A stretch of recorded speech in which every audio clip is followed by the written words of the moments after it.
Hindi ko alam kung saang parte ako nagsimulang mawala.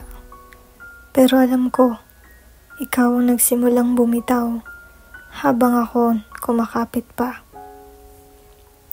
Sinubukan kong intindihin kahit ako'y nasasaktan kasi mahal kita kahit ako lang ang lumalaban.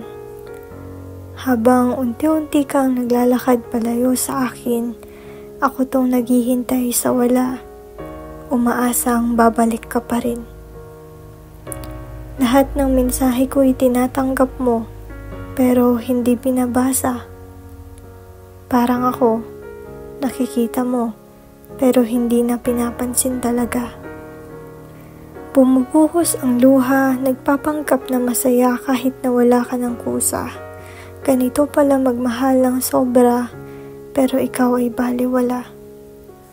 Nagbago ka, pero tumahimik lang ako sa bawat pag-iiba kasi baka pag nagreklamo ako, tuluyan kang mawala.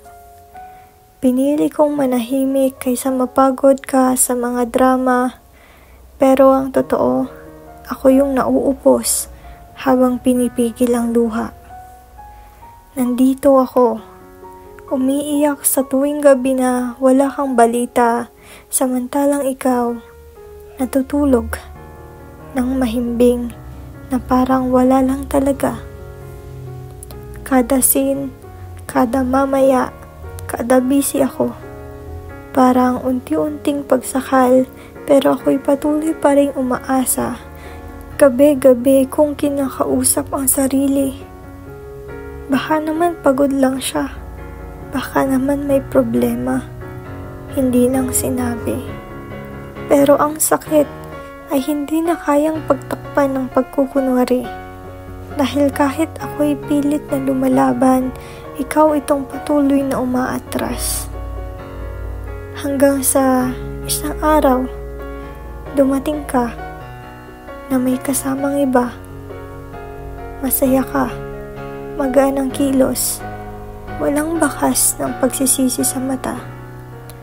At ako, para akong papel na tinapon, pinaglaruan, iniwan sa gitna. Habang hawak ko pa rin ang mga pangakong hindi mo na pala dala-dala. Hindi mo ako iniwan ng minsanan. Dinaan mo ako sa katahimikan, sa malamig mong pakikitungo at hindi mo paglaban. Parang unti-unti mo akong binura, pero hindi mo ko binitawan ng bigla. Hanggang sa dumating siya kaya nawala ang espasyo ko at ang kakaunting pag-asa. Nagsawa ka na.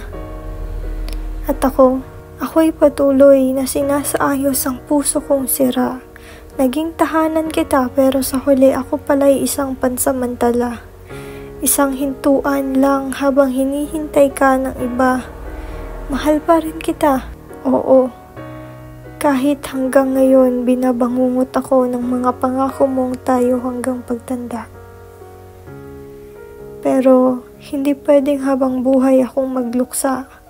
Kailangan ko ding mahalin ang sarili upang makabangon akong muli. Hindi mo ko pinili nung mga panahong ako'y nandyan pa. Kaya dito na magtatapos ang kwento ng pusong minahal ka. Sana balang araw mapagtanto mo na minahal talaga kita ng buong buo. Hindi man ito nasuklian gaya ng inaasahan ko, hindi kita iniwan gaya ng ginawa mo.